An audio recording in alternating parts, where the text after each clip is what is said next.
retort. I'm not worried, I'll follow reward. You pop my head open like a gun. And pop his head open like a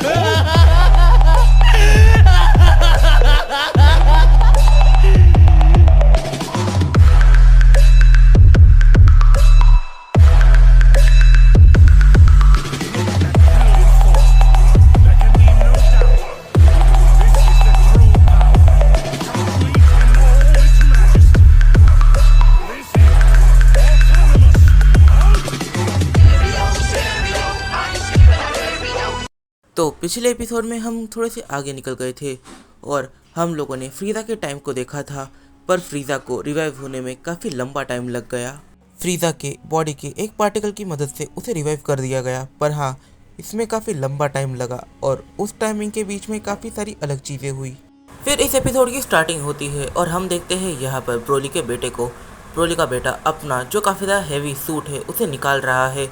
वो कहता है क्या मैं वाकई में उनके साथ ट्रेनिंग करने के लायक हूँ। वो इस पॉइंट पर अपने आप से ही सवाल करता है और हम देखते हैं मिरर में। फिर वो एकदम से अपने सूट को उतारता है और एक नए सूट को पहन लेता है। पहले वाला सूट काफ़ी ज़्यादा हेवी था, जिसके अंदर वो ट्रेनिंग तो क्या ठीक से चल भी नहीं पा रहा था। और फिर वो एक नया सूट पहनता है जो काफ़ी ज़्यादा पतला है और ये ट्रेनिंग के लिए परफेक्ट है। वो एकदम से निकल पड़ता है। फिर सीन शिफ्ट होता है और हम यहाँ पर देखते हैं गोहान और ट्रंक्स को। गोहान और ट्रंक्स ये दोनों इस पॉइंट पर अपनी ट्रेनिंग कर रहे थे, बट तभी उन्हें एक काफ़ी ज़्यादा मैसिव पावर लेवल सेंस होता है और वो उस मैसिव पावर लेवल की तरफ निकल पड़ते हैं। और ये पावर लेवल काफ़ी ज़्यादा तेज़ी से बढ़ रहा था बुल्मा के घर की तरफ। और फिर हम लोग देखते हैं यहाँ पर बीरस और विस आए हैं। पहले तो बीरस और विस ये दोनों ही यहाँ पर चीज़ों को देख रहे थे। वो बुल्मा के हाउस को दूर से ही देखते हैं और कहते हैं यहाँ पर कुछ ज़्यादा ही सन्नाटा है।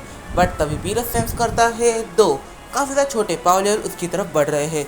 बीरस एकदम से अपने साइड में देखता है और उसे पता चलता है कि गोहान और ट्रंक्स वो दोनों उसकी तरफ आ रहे हैं। बीरस और विस ये दोनों ही यहाँ पर गोहान को पहली नज़र में ही पहचान लेते हैं और वो यहाँ पर गोहान से सवाल करते हैं कि तुम्हारे फादर कहाँ पर है। और फिर उनकी नज़र ट्रंक्स पर भी जाती है और दूसरे साइड ब्रोली का बेटा भी इस पावर लेवल को सेंस कर वहाँ पर आ रहा था। पर इस पॉइंट पर जैसे ही वो देखता है कि यहाँ पर बीरस है, तब वो एकदम से दूर पे ही रुक जाता है। उसकी पावर लेवल की इतनी ज़्यादा छोटी थी कि वो किसी को सेंस ही नहीं हुई। और इस पॉइंट पर वो ये सोचने लग जाता है कि आखिर अब वो क्या कर सकता है बीरस से बचने के लिए। तब उसे याद आता है कि गोकू वेजिटा ब्रोली बीरस के बारे में बात कर रहे थे। यहाँ पर उन्होंने ये कहा था कि बीरस को अगर तुम कुछ ज़्यादा ही भाव दोगे, उसकी कुछ ज़्यादा ही रिस्पेक्ट करोगे, तो फिर वो अपने ईगो की वजह से तुम्हें थोड़ा बहुत मानने लग जाएगा। और इस पॉइंट पर वो प्लैनेट को तब तक इरेज नहीं करेगा जब तक उसकी सारी चीज़ें पूरी हो रही है। ब्रोली का बेटा इन सारी चीज़ों को सुन लेता है और वो खाने वाली बात को भी काफ़ी ध्यान से सुनता है। इस वजह से वो एकदम से निकल पड़ता है कहीं ऐसी जगह पर जहाँ पर उसे कुछ टेस्टी खाने के लिए मिल जाए। और उसे एक जगह पता थी, वो वहाँ जाकर कुछ ना कुछ लेकर आ जाता है और वो उसे अपने हाथ में ही पकड़ता है। तभी ट्रंक्स यहाँ पर ब्रोली के बेटे को देख लेता है और वो समझ नहीं पाता कि ये यहाँ पर क्यों आया है। तभी बीरस यहाँ पर देखता है कि एक बंदा एकदम से काफ़ी स्पीड से उनकी तरफ आ रहा है। यहाँ पर जो बीरस है वो गोहान और ट्रंक्स से सवाल करता है, वो आखिर यहाँ पर आ रहा है, क्या तुम उसे जानते हो। इस पॉइंट पर ट्रंक्स और गोहान दोनों ही कहते हैं कि हाँ, हम उसे जानते हैं, वो असल में हमारा ही दोस्त है। पर बीरस उनकी इस बात को नहीं सुन पाता, क्योंकि बीरस का ध्यान पूरी तरीके से ब्रोली के बेटे की तरफ था। असल में ब्रोली के बेटे की तरफ नहीं, उसके हाथ में एक कैरी बैग थी और उस कैरी बैग से अब बीरस को एक हल्की सी स्मेल आती है और ये स्मेल बीरस को थोड़ी बहुत पसंद आती है। ब्रोली का बेटा बीरस के काफ़ी ज़्यादा सामने आकर खड़े हो जाता है। वो यहाँ पर अपने नेचर को, अपनी पर्सनैलिटी को ऑलमोस्ट चेंज ही कर देता है। वो ऐसे ही दिखा रहा था जैसे कि उसका नेचर पूरी तरीके से चाइल्डिश है, वो अभी तक मैच्योर हुआ ही नहीं है। और यहाँ पर वो काफ़ी अजीब व गरीब बातें कर रहा था। पर सबसे पहले वो एक चीज़ करता है, अपने हाथ में जो थैली थी वो बीरस की तरफ करता है और यहाँ पर बीरस सवाल करता है आखिर ये क्या है। यहाँ पर जो आयरिस यानी ब्रोली का बेटा है वो कहता है कि ये मेरी तरफ से आपके लिए एक गिफ्ट है। इस टाइम पर बीरस ये देखता है कि ये कोई टेस्टी खाने की चीज़ लग रही है। बीरस यहाँ पर सवाल करता है कि ये खाने की चीज़ है। इस पॉइंट पर जो ब्रोली का बेटा है वो कहता है हाँ, ये एक खाने की चीज़ है। बीरस यहाँ पर सवाल करता है कि आखिर तुमने मुझे ये क्यों दिया है। इस पॉइंट पर जो ब्रोली का बेटा है वो यहाँ पर उसे मस्का लगाने की कोशिश करता है। वो कहता है क्या आप जानते हो कि अंकल गोकू इस प्लैनेट के स्ट्रॉन्गेस्ट वॉरियर है, उन्हें कभी कोई भी हरा नहीं पाया, पर आप अकेले हो जिन्होंने उन्हें हराया, मतलब कि आप उनसे काफ़ी ज़्यादा पावरफुल हो। बीरस इस चीज़ पर एग्री करता है।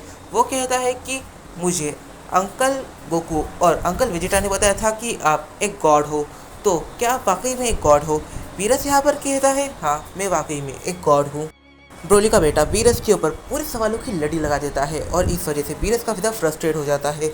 पर यहाँ पर जो ब्रोली का बेटा है उसने बीरस को एक ऐसा गिफ्ट दिया था जिस चीज़ के लिए बीरस प्लैनेट अर्थ पर आया था और वो सोचता है कि अब उसे प्लैनेट अर्थ से चले जाना चाहिए। बट तभी बीरस रुकता है और कुछ सोचने लग जाता है। बीरस वापस जाने के बारे में सोचता ही है कि वो एकदम से पीछे मुड़ता है और गोहान ट्रंक्स इन दोनों से सवाल करता है कि आखिर तुम दोनों के डैड कहाँ पर है। ये दोनों कहते हैं कि वो असल में ट्रेनिंग कर रहे हैं और फिर वो ये देखने की कोशिश करते हैं कि इन तीनों का पोटेंशियल कितना है। वो जब गोहान और ट्रंक्स इन दोनों के पोटेंशियल को देखते हैं तब उन्हें लगता है कि ये लड़के आगे जाकर कुछ ना कुछ कर सकते हैं। फिर जब बीरस ब्रोली के बेटे की तरफ देखता है तब उसके दिमाग में एक ही चीज़ आती है, इसके पास कोई भी पोटेंशियल नहीं है, ये एक विदाउट पोटेंशियल सेन है। इवन तो जब मैं प्लैनेट वेजिटा को विजिट करता था तब वहाँ के छोटे मोटे सेंस थे, उनके पास भी पोटेंशियल होता था और वो पोटेंशियल इससे तो काफ़ी ज़्यादा है। तो इसके पास कोई भी पोटेंशियल नहीं है, इसे ट्रेन करने का कोई भी प्रॉफिट नहीं है। पर बीरस यहाँ पर इस चीज़ को इग्नोर नहीं करने वाला कि आखिर ब्रोली के बेटे ने सबसे पहले उसे खाने के लिए ऑफ़र किया है और वो भी तब जब बीरस ने यहाँ पर कुछ भी ना मांगा हो और ये देखने में भी काफ़ी ज़्यादा डिलीशियस लग रहा था। तो बीरस यहाँ पर एकदम से मुड़ता है और गोहान ट्रंक से कहता है, तो तुम लोग ट्रेनिंग कर रहे थे, क्या तुम लोग मेरे साथ ट्रेनिंग करना पसंद करोगे? मेरा जो अटेंडर है मिस्टर वीज वो तुम दोनों को ही ट्रेन करेगा और हाँ, इसके बदले में तुम्हें हमारे आइलैंड पर काम करना पड़ेगा और साथ ही में कुछ ना कुछ टेस्टी हमारे लिए लाना पड़ेगा। इस पॉइंट पर बीरस आयरस यानी ब्रोली के बेटे से कहता है, ठीक है, अगर तुम्हें आना है तो तुम भी आ सकते हो। वैसे तुमने अभी मुझे दिया है तो फिर अभी तुम ऐसे ही आ सकते हो, कोई भी प्रॉब्लम नहीं है। इस पॉइंट पर जो आयरस है वो बीरस से कहता है, हाँ मैं भी आपके साथ ट्रेनिंग करने के लिए चलूँगा, पर क्या उससे पहले मैं अपनी मदर को इस बारे में बता दूँ कि मैं आपके साथ ट्रेनिंग करने वाला हूँ। और जैसे ही बीरस हाँ कहता है, आयरिस एकदम से अपनी पूरी स्पीड के साथ वहाँ से निकल लेता है। वो सीधा कैप्सूल कॉर्पोरेशन में जाता है और विंडो से ही अपनी मदर को ये बताता है कि मैं ट्रेनिंग करने जा रहा हूँ लॉर्ड बीरस के साथ। पहले तो उसकी मदर काफ़ी ज़्यादा शॉक होती है। तो इस वीडियो में काफ़ी साइंस निकल के आते हैं। सबसे ज़्यादा एप्पल तो ये निकल के आता है आखिर यहाँ पर जो अपने 3 हाफ सेंस है वो ट्रेन करने वाले हैं seriously God of destruction Beerus और एंजल वीज के अंडर। तो आखिर वो इसके अंदर क्या क्या सीखेंगे? क्या वो इन सब में गॉड की को सीखेंगे और अपने पोटेंशियल को पूरी तरीके से एक्सपैंड कर पाएंगे? और देखने वाली बात यह है कि मेन सीरीज़ में गोहान ने ज़्यादा ट्रेनिंग ना करके भी बीस ट्रांसफॉर्मेशन को अचीव किया। वो बात अलग है कि उसने काफ़ी लेट अचीव किया, पर इस टाइमलाइन के अंदर जो गोहान है वो काफ़ी पहले से ट्रेनिंग कर रहा है। इसका मतलब कि वो यहाँ पर मे भी 20 ट्रांसफॉर्मेशन जैसी पावरफुल ट्रांसफॉर्मेशन को पहले ही अचीव कर ले। यहाँ पर जो बीरस है वो 2 कैरेक्टर्स के पोटेंशियल को देख पाया, पर वो ब्रोली के बेटे आयरिस के पोटेंशियल को नहीं देख पाया। इसका मतलब कि वो यहाँ पर वीकेस्ट है। इस पॉइंट पर इस वीडियो में काफ़ी सारे सवाल खुल के आते हैं। तो इन सब को हम जाएंगे अपने आने वाले कुछ वीडियोज़ में। तब तक के लिए बाय बाय। अगर तुम्हें ये वीडियो पसंद आई है तो जाकर इस वीडियो को लाइक कर दो, कमेंट करना बिल्कुल मत भूलना क्योंकि तुम्हारे कमेंट से मुझे मोटिवेशन मिलती है। तो मिलते हैं अपनी अगली वीडियो में, तब तक के लिए बाय बाय। और कमेंट ज़रूर से करना क्योंकि इस सीरीज़ का ट्रू क्रिएटर तुम्हारे कमेंट्स को काफ़ी अच्छे से पढ़ता है और तुम्हारे कमेंट से कभी कभी आइडिया भी मिल जाता है।